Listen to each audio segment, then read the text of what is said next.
नमस्कार दोस्तों, मैं विक्रांत चौधरी एसके बुक्स के ऑनलाइन प्लेटफॉर्म पर आपका स्वागत करता हूं। दोस्तों, हर वीक आपके लिए करंट अफेयर्स की क्लास लेके आता हूं, जिसमें हम पिछले सप्ताह के इंपॉर्टेंट करंट अफेयर के क्वेश्चन पर चर्चा करते हैं। इस क्लास में दोस्तों करंट अफेयर्स के साथ साथ उन्हीं क्वेश्चन से संबंधित जो स्टैटिक जीके के क्वेश्चन बन सकते हैं उनके बारे में डिस्कस करते हैं। तो सबसे पहले नजर डाल लेते हैं सारणी पर किस फील्ड से कितने क्वेश्चन लिए गए हैं। टोटल 35 क्वेश्चन है। बात करें खेल की तो खेल से 7 क्वेश्चन है। प्रमुख व्यक्ति और नियुक्ति से 3 क्वेश्चन लिए गए हैं। स्थान से इस बार 9 क्वेश्चन है। डिफेंस की बात करें, डिफेंस से 3 क्वेश्चन है। विज्ञान और प्रौद्योगिकी से 6 क्वेश्चन है। योजना से 2 क्वेश्चन है और लास्ट में विविध से 5 क्वेश्चन है। टोटल कितने हैं? टोटल 35 क्वेश्चन है जो पिछले वीक से लिए गए हैं। शुरुआत करेंगे हम खेल के साथ में। फर्स्ट पार्ट में क्वेश्चन देखेंगे हम खेल के। तो पहला सवाल देखते हैं आज के खेल का। हाल ही में किस भारतीय महिला क्रिकेटर को BBC Indian sports women of the year चुना गया है? ऑप्शन आपके सामने है। स्मृति मंदाना, हरमनप्रीत कौर, सैफाली वर्मा और दीप्ति शर्मा। भारतीय महिला क्रिकेटर हैं जिनको BBC Indian sports women of the year का जो पुरस्कार है, अवार्ड है, वो मिला है। तो कौन है? राइट आंसर ऑप्शन ए, स्मृति मंदाना। अभी कुछ दिन पहले ही स्मृति मंदाना ने जो भारत की तरफ से वनडे में सबसे तेज शतक लगाने का रिकॉर्ड तोड़ा था, जो कि 50 गेंदों में, कितने? 50 गेंदों में, ठीक है। इससे पहले ये रिकॉर्ड विराट कोहली के नाम था। अब इन्होंने तोड़ करके जो श्रेणी है वनडे में सबसे तेज शतक लगाने की, तो इसमें फर्स्ट जो नंबर आता है वो किसका आता है? स्मृति मंदाना जी का आता है। अभी इनको BBC Indian sports women of the year चुना गया है। क्लियर? आगे बढ़ते हैं। हाल ही में FIDE freestyle chess world champion का खिताब किसने जीता है? ऑप्शन आपके सामने है। Magnus Carlsen, Hikaru Nakamura, Arjun Erigaisi और विंसेंट क्रीमियर। तो FIDE freestyle chess world champion का खिताब किसने जीता है? Magnus Carlsen. ठीक है। बात करें दोस्तों फिडे की, तो ये शतरंज की सबसे बड़ी और आधिकारिक संस्था है। इसकी स्थापना की बात करें तो 20 जुलाई 1924 को कहाँ पर? पेरिस में इसकी स्थापना हुई थी। परंतु इसका जो हेडक्वार्टर पड़ता है वो कहाँ पड़ता है? लुसाने। कहाँ है ये? स्विट्जरलैंड में। क्या कार्य करती है फिडे? ये नियम बनाना, रैंकिंग जारी करना, खिताब देना और टूर्नामेंट का आयोजन करवाना। ठीक है। शतरंज के जो भी हैं नियम बनते हैं वो फिडे द्वारा बनाए जाते हैं। इसके अलावा बात करें हम, रैंकिंग जारी करती हैं, खिताब जो टूर्नामेंट जो होते हैं उसका आयोजन भी फिडे द्वारा ही किया जाता है। ठीक है। आगे देखते हैं।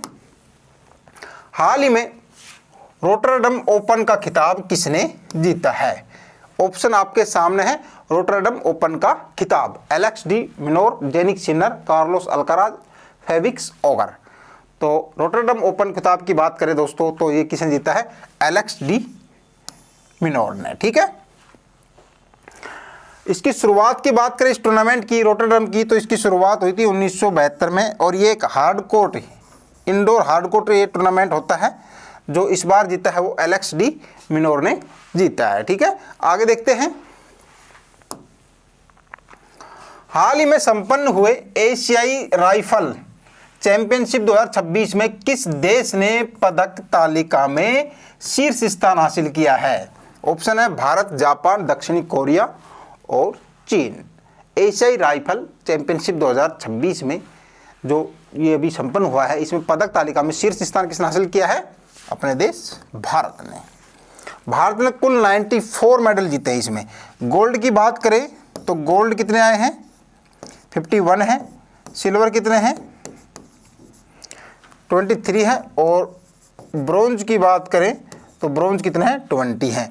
टोटल 94 पदक जीते हैं भारत ने इस टूर्नामेंट में और 94 पदक के साथ में भारत पदक तालिका में शीर्ष स्थान हासिल किया है। ठीक है। चाइना और दक्षिणी कोरिया जैसे देशों को पछाड़ करके भारत ने पहला रैंक हासिल किया है। बात करें इसके आयोजन की दोस्तों तो doctor Karni Singh shooting range जो है नई दिल्ली में इसका आयोजन किया गया था। क्लियर है? आगे देखेंगे।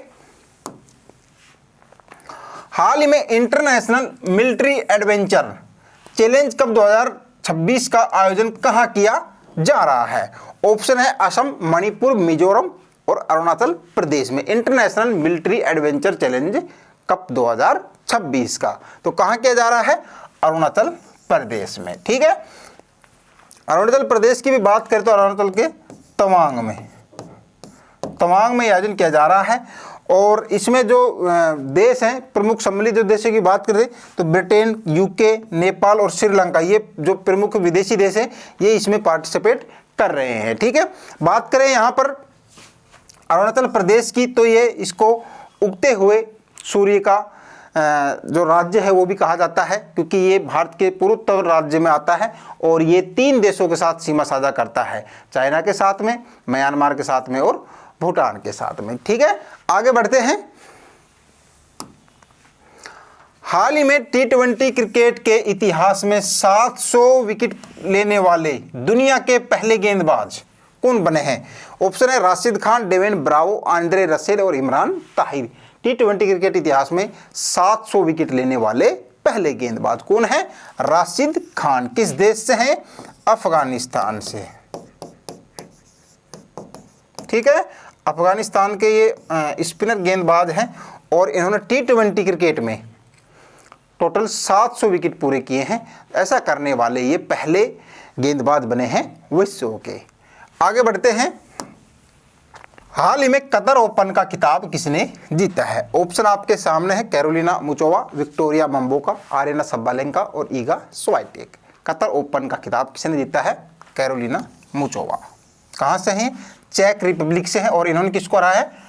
कनाडा की विक्टोरिया मंबोका को हरा करके ये जो कतर ओपन का खिताब है ये अपने नाम किया है। आगे बढ़ेंगे, अब बात करेंगे प्रमुख व्यक्ति और नियुक्ति के क्वेश्चंस की। हाल ही में तारिक रहमान किस देश के प्रधानमंत्री बने हैं? ऑप्शन है श्रीलंका, बांग्लादेश, अफगानिस्तान और पाकिस्तान। तारिक रहमान तो किस देश के हैं? बांग्लादेश के भी चुनाव हुए थे, उसमें जो BNP पार्टी है जो कि खालिदा जिया की पार्टी है, पूर्व प्रधानमंत्री थी बांग्लादेश की। इनके जो बेटे हैं तारिक रहमान लगभग 17-18 साल बाद वापस लौटे हैं अपने देश में और लौटते ही ये प्रधानमंत्री बने हैं। अभी इलेक्शन हुए थे बांग्लादेश में जिसमें BNP पार्टी ने बहुमत हासिल किया है। ठीक है, तो बांग्लादेश का प्रधानमंत्री कौन है? अभी तारिक रहमान है। आगे देखते हैं। हाल ही में institute of chartered accountants of India यानी कि ICAI का अध्यक्ष किसे नियुक्त किया गया है? Uday Kotak, Prasanna Kumar, Anil Bhargava, Prahlad Shah. Institute of chartered accountants of India, इसका जो अध्यक्ष नियुक्त किया गया है वो किसे किया गया है? प्रसन्ना कुमार जी को।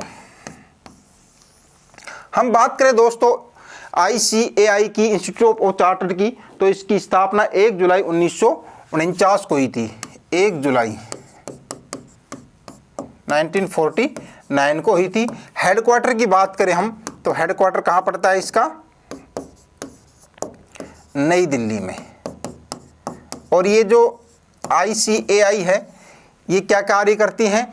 ये इसका जो मुख्य कार्य होता है वो जो CA है उसका पाठ्यक्रम तैयार करना है और इसकी जो परीक्षाएं हैं उसका आयोजन करवाना है। ठीक है, तो प्रसन्ना कुमार जी हैं जो इसके अध्यक्ष बनाए गए हैं। हाल ही में कौन गेल इंडिया लिमिटेड के मुख्य प्रबंधक नियुक्त किए गए हैं? रविशंकर, दीपक गुप्ता, विकास चड्ढा, इनमें से कोई नहीं। गेल इंडिया लिमिटेड का जो मुख्य प्रबंधक नियुक्त किया गया है वो किसे किया गया है? दीपक गुप्ता जी को। गेल इंडिया की बात करें तो ये भारत की महारत्न कंपनी है। महारत्न गैस कंपनी है ना, गैस कंपनी है ये। और टोटल महारत्न कंपनी की बात करें देश में तो कितनी है? 14 है। लास्ट जो 14 नंबर की जो कंपनी थी इसमें महारत्न, वो कौन सी थी? हाल थी, HAL। ठीक है, तो 14वीं कौन थी? HAL, हाल थी। और अब टोटल जो भारत में महारत्न कंपनियां हैं वो कितनी है? 14 है। ठीक है, आगे देखेंगे। हाल ही में विश्व सी फूड कांग्रेस 2026 का आयोजन कहाँ किया गया है? स्थान से संबंधित क्वेश्चन है। ऑप्शन है मुंबई, चेन्नई, अहमदाबाद या फिर नई दिल्ली। विश्व सी फूड कांग्रेस 2026 का आयोजन कहाँ किया गया है? चेन्नई में। इसकी बात करें दोस्तों विश्व सी फूड कांग्रेस की, तो ये जो है इसका आयोजन चेन्नई में किया गया था। और इसका क्या महत्व है? इस सम्मेलन का जो मुख्य उद्देश्य है वो समुद्री भोजन के व्यापार, सुरक्षा और स्थिरता पर अंतर्राष्ट्रीय चर्चा की गई थी। और इसका जो आयोजन किया गया है वो कहाँ किया गया है? चेन्नई में किया गया है। ठीक है, आगे बढ़ेंगे। हाल ही में देश का दूसरा ट्यूलिप गार्डन कहाँ प्रारंभ हुआ है? ऑप्शन है हिमाचल प्रदेश, उत्तराखंड, सिक्किम या फिर असम में। देश का दूसरा कहाँ है? हिमाचल प्रदेश में। हिमाचल प्रदेश की बात करें तो कांगड़ा जिला पड़ता है। कांगड़ा जिले में हम बात करते हैं तो कांगड़ा जिले के पालमपुर में, कांगड़ा जिले के पालमपुर में देश का यह दूसरा ट्यूलिप गार्डन प्रारंभ किया गया है। हम बात करें देश के पहले ट्यूलिप गार्डन की तो कहाँ है ये? जे.एंड.के में, श्रीनगर।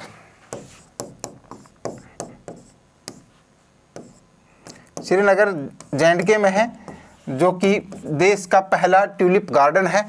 और इसके नाम की बात करें तो Indira Gandhi memorial tulip garden है, जो कि श्रीनगर में पड़ता है। ठीक है, आगे बढ़ेंगे। हाल ही में भारत की पहली म्यूजिकल रोड का अनावरण कहाँ हुआ है? ऑप्शन है पुणे, मुंबई, बेंगलुरु या फिर चेन्नई में। भारत की पहली म्यूजिकल रोड कहाँ है?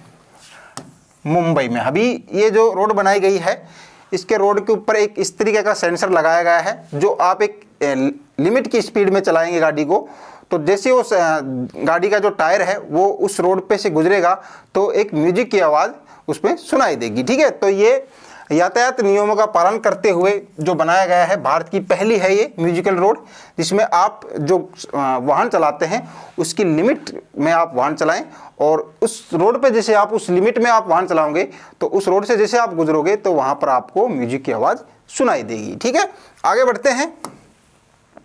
हाल ही में मड वोल्केनो का विस्फोट कहाँ हुआ है? ऑप्शन आपके सामने है पुडुचेरी, अंडमान द्वीप, कच्छ का रण और मन्नार की खाड़ी। बताइए।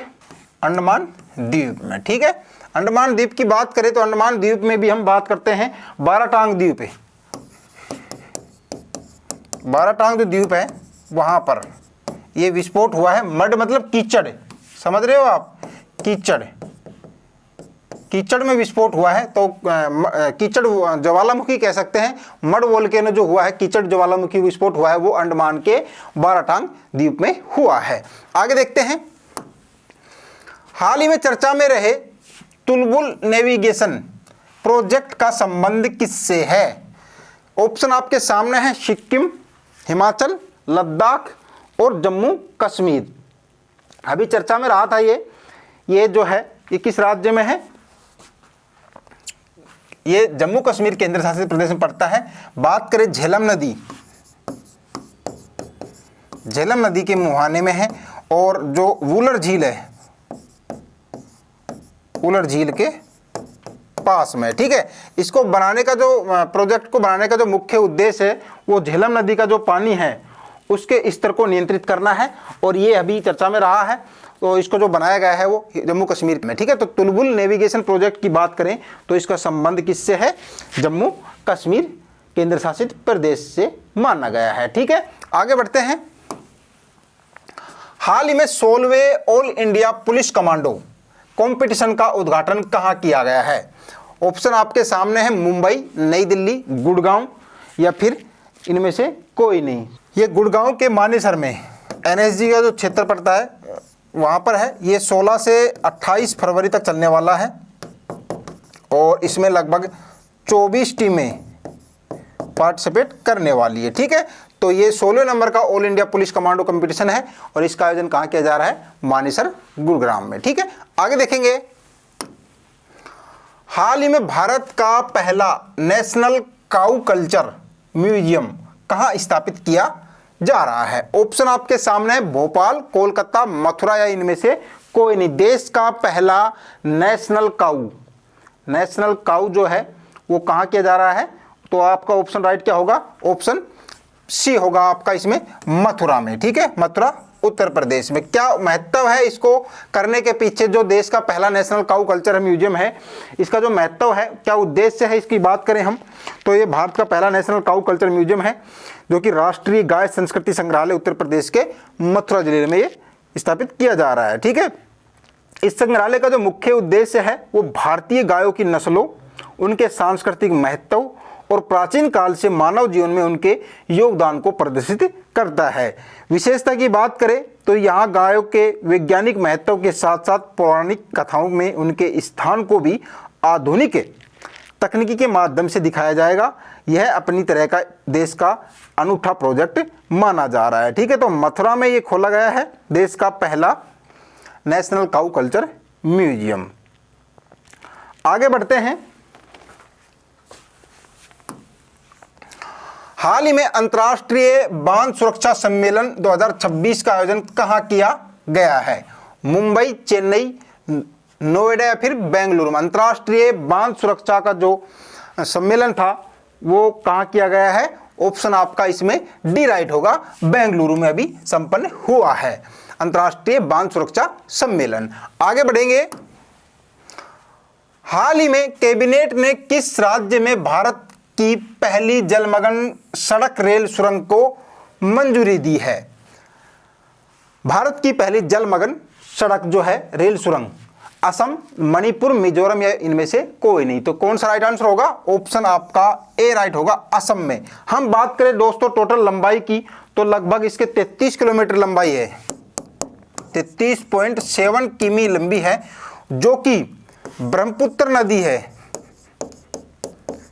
ब्रह्मपुत्र जो नदी है उसके नीचे से जो निकलने वाली है ये लगभग जो है 15.79 किलोमीटर जो है ये सुरंग बनेगी, रेल सुरंग। ये ब्रह्मपुत्र नदी से के नीचे से गुजरने वाली है। टोटल लागत की बात करें हम तो 18,600 के करीब इसमें लागत लगने वाली, 18,600 करोड़ के आसपास। ठीक है, तो ये देश की पहली है जलमग्न सड़क रेल सुरंग जो कि असम में बनाई जा रही है। लंबाई की बात करें तो लगभग 34 किलोमीटर के आसपास इसकी लंबाई होने वाली है, और जो ब्रह्मपुत्र नदी है उसके नीचे से लगभग ये 16 किलोमीटर के आसपास ये गुजरने वाली है। आगे बढ़ेंगे। अभी डिफेंस से संबंधित क्वेश्चन है। हाल ही में रक्षा अधिकरण परिषद यानी कि डीएसी ने किस देश के साथ 114 राफेल लड़ाकू विमान की डील को मंजूरी दी है? रूस, फ्रांस, इजराइल या अमेरिका? तो आपको पता है राफेल जो लड़ाकू विमान है वो आपका बी ऑप्शन राइट होगा, फ्रांस के साथ में डील होती है। ठीक है, तो टोटल इस डील के साथ में 176 राफेल लड़ाकू विमान भारत के पास हो जाएंगे। वर्तमान की बात करें तो 36 वायुसेना के पास ये लड़ाकू जो विमान है राफेल वो हैं, और 26 का अभी ऑर्डर दे चुके हैं, जो कि आईएनएस जो विक्रांत है वहाँ से ऑपरेट होंगे, नेवी को दिए जाएंगे। और इसके अलावा जो बात कर रहे हैं जो टोटल है 176 वो टोटल अभी हो जाएंगे। ठीक है, तो 36 और 26 तो वर्तमान में भारतीय वायुसेना के पास है, 26 का अभी ऑर्डर दिया जा चुका है, ये प्रोसेस में है, और बाकी के जो हैं 114 जो राफेल लड़ाकू विमान है उसकी डील हो गई है। ठीक है, आगे देखते हैं।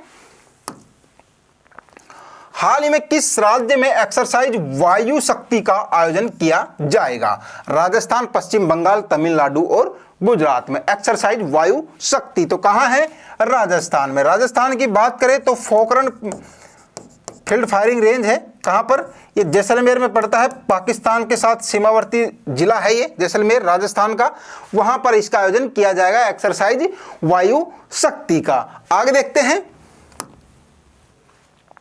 हाल ही में भारतीय वायुसेना ने किसके साथ इन सिटू एयर एक्सरसाइज की है? तो ऑप्शन है थाईलैंड, मलेशिया, श्रीलंका या फिर सिंगापुर। तो भारतीय वायुसेना द्वारा इन सिटू एयर एक्सरसाइज है जो है वो थाईलैंड के साथ में, भारत और थाईलैंड ने संयुक्त रूप से इस जो एक्सरसाइज है इसका आयोजन किया था। ठीक है, आगे बढ़ेंगे। हाल ही में सर्वोच्च न्यायालय ने किस रोग के इलाज में स्टेम सेल थेरेपी पर रोक लगाई है? हेमोफीलिया, स्तन कैंसर, ऑटिज्म या फिर कुष्ठ रोग? तो सर्वोच्च न्यायालय ने जो है स्टेम सेल थेरेपी है ये ऑटिज्म जो रोग है उसमें इसको जो इलाज है स्टेम सेल थेरेपी इस पर रोक लगा दी है। इसके पीछे जो रोक लगाने का जो मुख्य उद्देश्य माना गया है वो अदालत ने यह फैसला चिकित्सा विशेषज्ञों और नेशनल मेडिकल कमीशन यानी कि एनएमसी की सिफारिशों के आधार पर लिया है, क्योंकि इनका मानना है कि वर्तमान में ऑटिज्म के इलाज के लिए स्टेम सेल थेरेपी का कोई पुख्ता वैज्ञानिक प्रमाण डेटा उपलब्ध नहीं है जो इसे सुरक्षित या प्रभावी साबित कर सके। तो इसको अभी सुप्रीम कोर्ट के आदेश से जो इसका जो इलाज होता था स्टेम सेल थेरेपी के माध्यम से, इसके ऊपर अभी रोक लगा दी है। ठीक है, आगे बढ़ते हैं। हाल ही में किस देश के सर्वम एआई ने गूगल, जेमिनी और चैट जीपीटी को पीछे छोड़ा है? चीन, जापान, दक्षिणी कोरिया और भारत। तो सर्वम एआई ने भारत का है ये, जिन्होंने जेमिनी और चैट जीपीटी है उसको पीछे छोड़ दिया है। ये भारतीय एआई स्टार्टअप है जिसका मुख्यालय कहाँ है? बेंगलुरु में। ठीक है, इस स्टार्टअप ने भारतीय भाषाओं पर आधारित अपना बड़ा भाषा model large language model LLM विकसित किया है। और अभी हाल ही में सर्वम एआई द्वारा विकसित मॉडल जो है, जो ओपन हाथी है, ने विशिष्ट भारतीय भाषा संदर्भों और डेटा हैंडलिंग में गूगल के जेमिनी और ओपन एआई के चैट जीपीटी जैसे वैश्विक दिग्गजों को कड़ी टक्कर दी है और कुछ बेंचमार्क में उन्हें पीछे भी छोड़ दिया है। ठीक है, तो यह भारत के लिए एक बड़ी उपलब्धि है क्योंकि वैश्विक एआई मॉडल अक्सर भारतीय क्षेत्रीय भाषाओं और उनके सांस्कृतिक संदर्भों को समझने में पीछे रह जाता है। और जो सर्वम एआई है इसका मॉडल विशेष रूप से इंडिक जो भाषा है उसके लिए डिजाइन किया गया है और जो इसे भारत के लिए अधिक सटीक बनाता है। ठीक है, आगे बढ़ेंगे। हाल ही में केंद्रीय स्वास्थ्य मंत्री जेपी नड्डा ने कब तक लिम्फेटिक फाइलेरियोसिस को खत्म करने के लिए देशव्यापी MDA कैंपेन शुरू किया है? वर्ष 2026, वर्ष 2027, वर्ष 2028 या फिर वर्ष 2029? तो केंद्रीय स्वास्थ्य मंत्री हैं जेपी नड्डा जी, उन्होंने लिम्फेटिक फाइलेरियोसिस को खत्म करने के लिए जो कैंपेन शुरू किया है उनका टारगेट वर्ष 2027 तक का है। आगे बढ़ते हैं। हाल ही में विटामिन B12 पर प्रिया ट्रायल कहाँ हुए हैं? कोलकाता, बेंगलुरु, पुणे या फिर अहमदाबाद में? विटामिन B12 पर प्रिया जो ट्रायल हुआ है वो अभी कहाँ संपन्न हुए हैं? ऑप्शन आपका इसमें सी राइट होगा, पुणे में अभी इसका ट्रायल किया गया है। हम बात कर रहे हैं विटामिन B12 के ट्रायल की, तो ये इसके स्वास्थ्य पर पड़ने वाली प्रभाव से संबंधित प्रिया ट्रायल महाराष्ट्र के पुणे में भी आयोजित किया गया था। प्रिया ट्रायल की बात करें दोस्तों तो ये एक महत्वपूर्ण शोध अध्ययन है जिसका हम बात करें उद्देश्य की, तो ये इसका जो उद्देश्य है वो मुख्य लक्ष्य यह जांचना है कि क्या कम उम्र यानी कि किशोर अवस्था में विटामिन B12 और फोलिक एसिड के सप्लीमेंट देने से बच्चों के भविष्य में होने वाले स्वास्थ्य जैसे कि उनके बच्चों के जन्म के समय वजन और उनकी जो चयापचय है स्थिति में सुधार होता है कि नहीं होता है। ठीक है, क्या महत्व है इसका? भारत में विटामिन B12 की भारी कमी देखी जाती है, विशेषकर शाकाहारी आबादी में। हम बात करें पुणे में जो हुआ है यह शोध, इसमें समझने में मदद मिली है कि कैसे पोषण संबंधी हस्तक्षेप जो है उससे आने वाली पीढ़ियों के स्वास्थ्य में सुधार किया जा सकता है। ठीक है, तो अभी नेक्स्ट क्वेश्चन की बात करेंगे हम। हाल ही में IIT बॉम्बे ने किसके साथ सेंटर ऑफ AI मैन्युफैक्चरिंग के लिए समझौता किया है? किस यूनिवर्सिटी के साथ में IIT बॉम्बे ने सेंटर ऑफ AI मैन्युफैक्चरिंग के लिए समझौता किया है? तो कोलंबिया यूनिवर्सिटी है।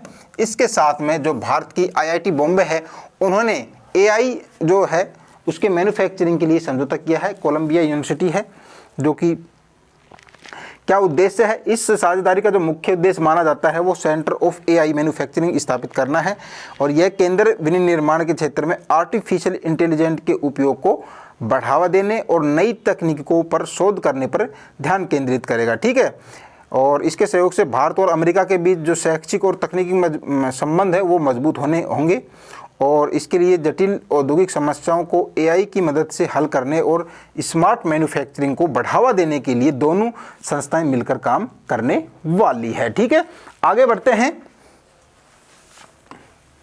हाल ही में बोधन AI किसने प्रारंभ किया है? शिक्षा मंत्रालय, गृह मंत्रालय, रक्षा मंत्रालय या फिर स्वास्थ्य मंत्रालय?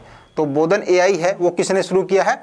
ऑप्शन आपका ए राइट होगा, शिक्षा मंत्रालय द्वारा ये बोधन AI है इसको शुरू किया गया है और इसका जो उद्देश्य है वो भारतीय शिक्षा प्रणाली में आर्टिफिशियल इंटेलिजेंस यानी कि एआई को एकीकृत करना है और यह शिक्षकों को बेहतर शिक्षण सामग्री तैयार करने और छात्रों को उनकी व्यक्तिगत सीखने की क्षमता के अनुसार सहायता प्रदान करने में मदद मिलने वाला है। ठीक है, तो इसको शिक्षा मंत्रालय द्वारा इसको अभी चालू किया गया है।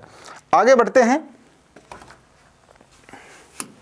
योजना से संबंधित सवाल है, हाल ही में महिलाओं की फाइनेंशियल सिक्योरिटी के लिए स्त्री सुरक्षा स्कीम किसने शुरू की है?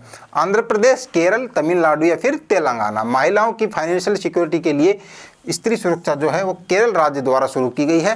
फाइनेंशियल जो इनकी स्थिति है उसको सुधार करना है और इसको जो योजना है ये केरल सरकार द्वारा शुरू की गई है। इस योजना का प्राथमिक जो लक्ष्य रखा गया है वो वित्तीय सुरक्षा यानी कि फाइनेंशियल सिक्योरिटी प्रदान करना है और उन्हें आर्थिक रूप से सशक्त बनाना है, किनको? महिलाओं को। ठीक है, आगे बात करेंगे, हाल ही में सेवा तीर्थ से पीएम मोदी ने दुर्घटना पीड़ितों को लिए कौन सी योजना की घोषणा की है? तो ये योजना है पीएम भारत, पीएम स्वास्थ्य, पीएम राहत या इनमें से कोई नहीं। तो पीएम मोदी जी द्वारा दुर्घटना पीड़ितों के लिए पीएम राहत, पीएम जो राहत है ये योजना शुरू की गई है। ठीक है, आगे बढ़ेंगे, विविध से संबंधित सवाल है, हाल ही में एडीबी ने किस राज्य को आपदा प्रबंधन को मजबूत करने के लिए 182 मिलियन डॉलर की सहायता दी है? असम, बिहार, पश्चिम बंगाल या फिर पंजाब में। एडीबी यानी कि हम बात कर रहे हैं एशियन डेवलपमेंट बैंक की, जो असम को, किसको? असम को आपदा प्रबंधन को मजबूत करने के लिए 182 मिलियन डॉलर की सहायता दी है। ठीक है, हम बात करें एडीबी की स्थापना की 19 दिसंबर 1966 को इसकी स्थापना की गई थी। जो इसका हेडक्वार्टर पड़ता है वो कहाँ पड़ता है? मनीला, फिलीपींस में इसका हेडक्वार्टर है। और सदस्य देश की बात करें वर्तमान में 68 इसमें वर्तमान में सदस्य देश हैं।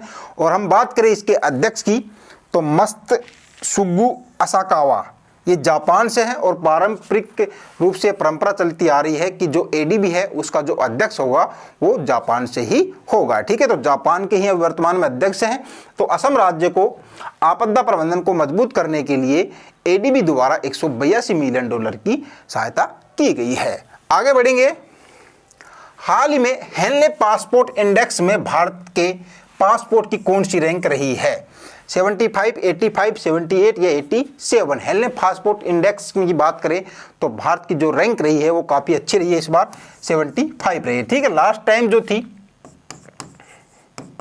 वो लास्ट 85 थी और अभी जो है वर्तमान में वो 10 अंकों की उछाल के साथ में भारत की जो अभी रैंक है अभी जारी की गई है इसकी रिपोर्ट 75 रही है। ठीक है, टॉप की बात करें तो टॉप में लगातार कौन सा देश बना हुआ है? टॉप की हम बात करें तो टॉप में सिंगापुर है,